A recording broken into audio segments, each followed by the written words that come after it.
durant l'éternité. Le grand je suis, la voie, la vie, la vérité. Parlons de Jésus de plus en plus. Bonsoir, chers frères et sœurs, que Dieu vous bénisse et que vous aide à recevoir la vie qui se trouve dans la parole qui sera prononcée. Moi, c'est Valère Agboidi, pasteur de la communauté chrétienne Tabernacle de Christ de Ouégo. Une fois encore, me voilà. Shalom à vous tous. Je voudrais qu'on s'entretienne un peu sur un thème que nous avons intitulé « À quel âge te trouves-tu » À quel âge te trouves-tu? Et pour cela, nous allons prendre un passage dans Acte 7. Acte 7 à partir du verset 51 au verset 53. C'est Étienne qui parlait ici, il a dit ceci. Homme au cou raide, incirconcis de cœur et d'oreille, vous vous opposez toujours au Saint-Esprit. Ce que vos pères ont été, vous l'êtes aussi. Lequel des prophètes vos pères n'ont-ils pas persécuté? Ils ont tué ceux qui annonçaient d'avance la venue du juste, que vous avez livré maintenant, et dont vous avez été les meurtriers. Vous qui avez reçu la loi d'après les commandements d'ange, qui ne l'avez point gardée. Comme je l'ai dit, Étienne donnait un tel message, et il montrait aux Juifs en son temps, les sacrificateurs en son temps, ce que nous pouvons appeler chrétiens en son temps, il leur dit qu'ils avaient un cou raide. Autrement dit, leur regard n'était que dans un seul endroit. Ils ne regardaient seulement qu'un seul endroit. Ils n'avaient pas un cou capable de tourner à gauche ou à droite pour parfois chercher à examiner ce qu'ils font. Mais ils étaient braqués, regardant dans une seule direction. Ils ne veulent pas comprendre les signes que Dieu leur donnait. Ils ne voulaient pas comprendre les changements que Dieu apportait. Ils ne voulaient pas regarder. Ils avaient le cou braqué, le regard fixé dans un seul et seul endroit, croyant qu'ils étaient déjà arrivés, croyant qu'ils étaient déjà dans le parfait, croyant qu'ils étaient déjà dans la justice. Et Étienne, rempli du Saint-Esprit, fustigeait cet état de choses. Il n'était pas d'accord de ce qu'il soit ainsi. Il allait même dire que leurs pères ont tué les prophètes. Les prophètes, c'était des messagers que Dieu a envoyés au temps de leur père. Et leurs pères n'ont pas cru à ces messagers-là.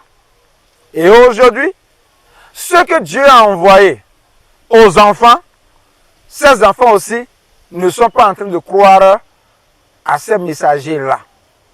Et la question que nous nous posons cet après-midi, à quel âge te trouves-tu? À quel âge te trouves-tu? Dans Apocalypse 2, le Seigneur Jésus nous avait dévoilé le mystère des églises. Et il nous parlait déjà du mystère des étoiles, des chandeliers d'or. Lisons cela dans Apocalypse 2, à partir du verset 1. Il dit, écrit à l'ange de l'église d'Éphèse, voici ce que dit celui qui tient les 7 étoiles dans sa main droite, celui qui marche au milieu des 7 chandeliers d'or. Il dit, écrit à l'ange de l'église d'Éphèse. L'église d'Éphèse, un ange a été envoyé à l'église d'Éphèse. Et ici, quand nous parlons d'un ange, ce n'est pas un ange, ce n'est pas un oiseau, un homme oiseau qui descendait. Un messager est un ange. Celui qu'on envoie pour annoncer un message est un ange. C'est un homme que Dieu a envoyé. Et celui-là a reçu un message pour l'église d'Éphèse. Et celui qui l'a envoyé disait que celui qui l'a envoyé, c'est-à-dire que le Seigneur Jésus-Christ, était celui-là qui tient dans sa main droite les 7 étoiles qui marchent au milieu des 7 chandeliers d'or. je voulais souligner cette partie-là. Il marche au milieu des 7 chandeliers d'or. Si vous lisez Apocalypse 1, 19 à 20 là-bas, il va expliquer que les 7 étoiles sont les 7 anges envoyés aux 7 églises. Et les 7 églises ne sont rien que les chandeliers d'or. Et ici, il dit que lui, Jésus-Christ, est en train de marcher au milieu des 7 chandeliers d'or. Autrement dit, quand il commence par un chandelier, il ne reste pas dans ce chandelier-là.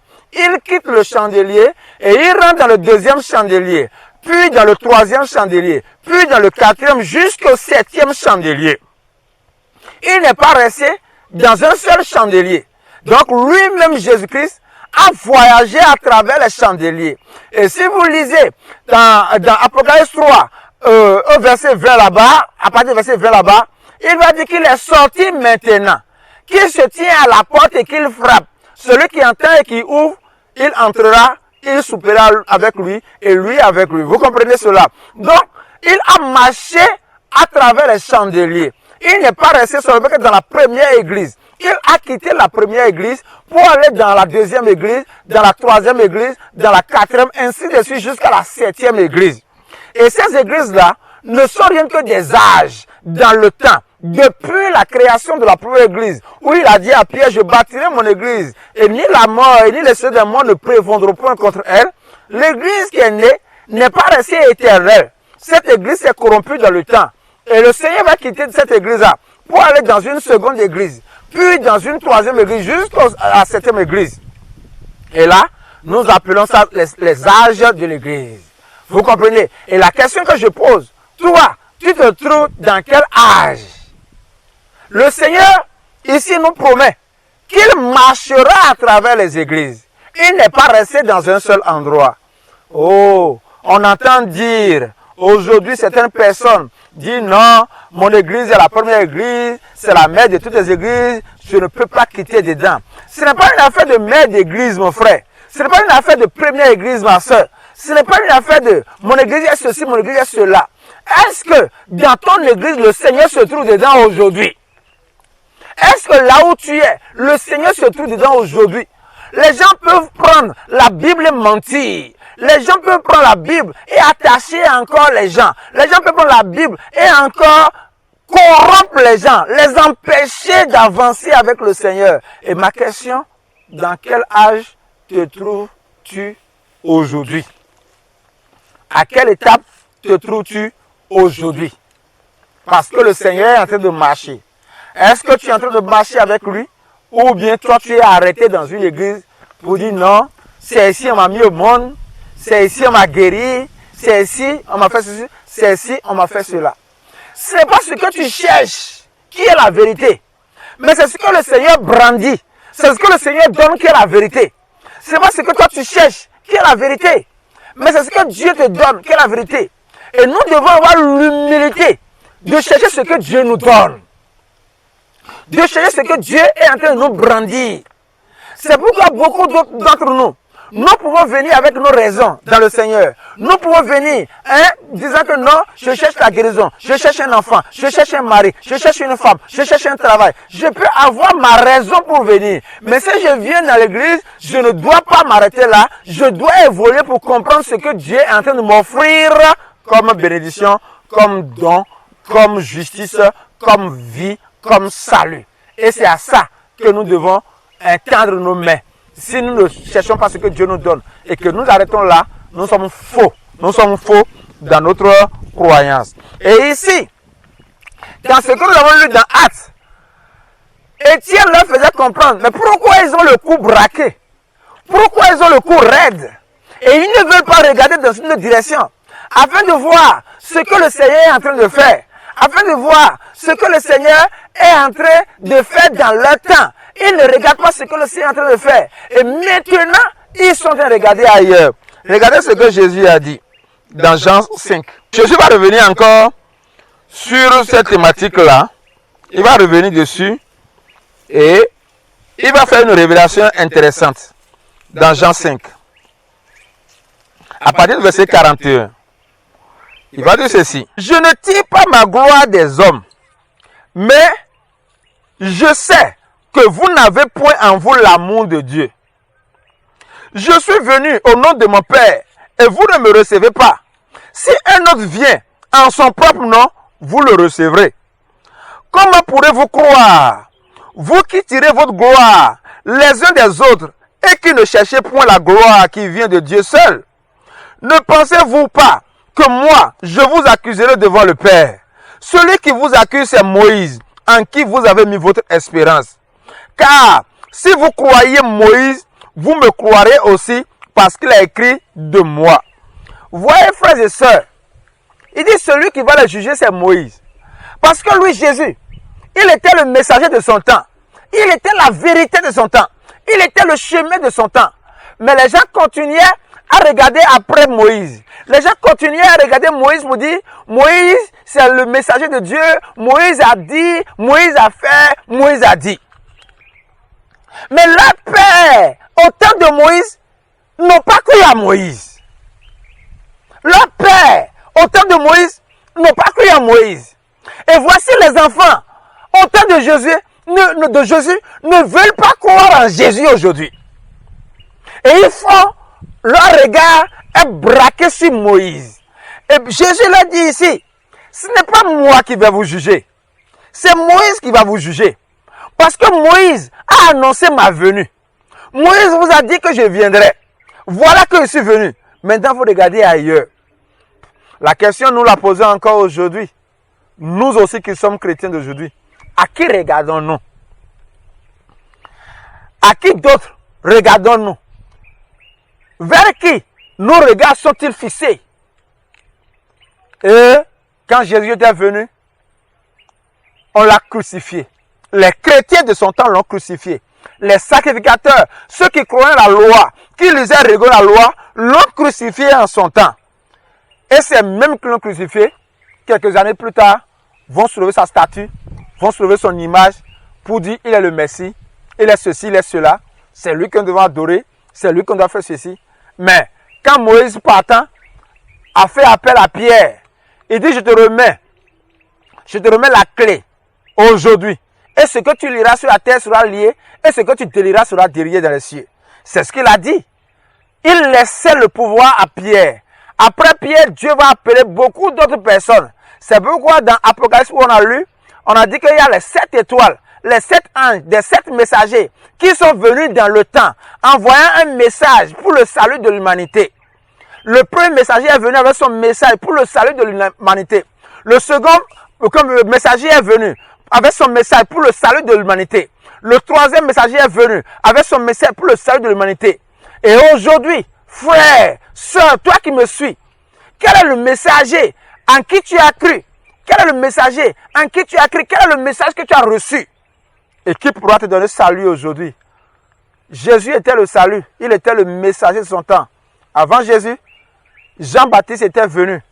Et ceux qui avaient suivi Jean-Baptiste devaient pouvoir continuer en laissant Jean-Baptiste pour aller à Jésus.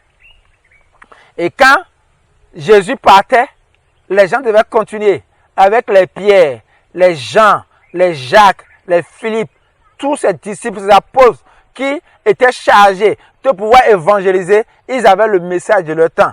Mais quand ils sont partis, ils en étaient là. Quand Paul est venu, envoyer le message pour les païens, venant vers nous maintenant. Paul est parti. Qui est venu après? Qui d'autre encore? À quelle étape tu te trouves? Dans le christianisme où tu es. À qui d'autre regardez-vous aujourd'hui? Nous avons tout mélangé. Nous avons tout mélangé dans le Seigneur. Et les gens ont pris des doctrines anciennes qui ne peuvent pas donner vie. Ils ont pris des mannes infectées qui ne peuvent pas donner vie. Ils ont pris des messages anciens qui ne peuvent pas donner vie. Et c'est ce qu'ils enseignent dans les églises, dans les couvents, dans les endroits, croyant que c'est ça qui donne vie. Et toi, chrétien, tu es assis, tu ne veux pas évoluer. Tu ne veux pas connaître le messager de ton temps. Tu ne veux pas connaître celui que Dieu t'a envoyé dans ton temps. La vérité que Dieu a envoyée dans ton temps, tu ne veux pas connaître et tu es assis. On t'a nommé diacre. On t'a nommé pasteur adjoint. On t'a nommé évangéliste. On t'a nommé secrétaire. Et tu es content. Tu es assis. Tu ne veux pas chercher à savoir ce que Dieu est en train de faire. l'ange qui est en train de parler en ton temps, l'ange qui est en train de prêcher en ton temps, l'ange qui envoie le message de ton temps. Tu n'as pas cherché à savoir ces choses et toi aussi tu te fais appeler chrétien. Vous voyez, vous condamnez encore une autre fois ce que Dieu a envoyé dans votre temps. Et vous regardez dans le passé. Alors que Dieu a dit, la manne d'hier sera infestée aujourd'hui. Il dit, chaque jour aura soin de lui-même. Ne vous inquiétez pas du lendemain. Ne vous inquiétez donc du lendemain. Chaque jour aura soin de lui-même. La manne qu'il nous faut pour nous sauver, Dieu l'enverra aujourd'hui. La manne qu'il nous faut pour nous sauver, Dieu l'enverra. C'est pourquoi il envoie ses messagers dans le temps pour nous. Et aujourd'hui encore, vous devez recevoir un nouveau message pour vous enlever de vos liens, pour vous sauver. Parce que ce qu'on entend, c'est ce qui libère. Ce qu'on entend, c'est ce qui donne la foi. Ce qu'on entend, c'est ce qui donne la vie. Chers frères et sœurs, je vous invite à continuer à nous suivre. Nous allons déballer un certain nombre de mystères. Nous allons ouvrir un certain nombre de mystères pour que le peuple ne soit plus dans les ténèbres, que le peuple ne dorme plus, que le peuple puisse savoir ce qui se passe dans notre temps. Satan est en train de passer partout, en train de dominer tous les endroits. Mais il faut que les yeux s'ouvrent, il faut que les consciences soient touchées. Soyez câblés, contactez-nous régulièrement et vous aurez la vérité du christianisme. Merci. Bonsoir à chacun de vous. Merci de nous recevoir chez vous et que la parole de Dieu puisse vous impacter dans vos maisons et dans vos activités au nom de Jésus-Christ. Amen. Parlons de Jésus, que tout le monde proclame.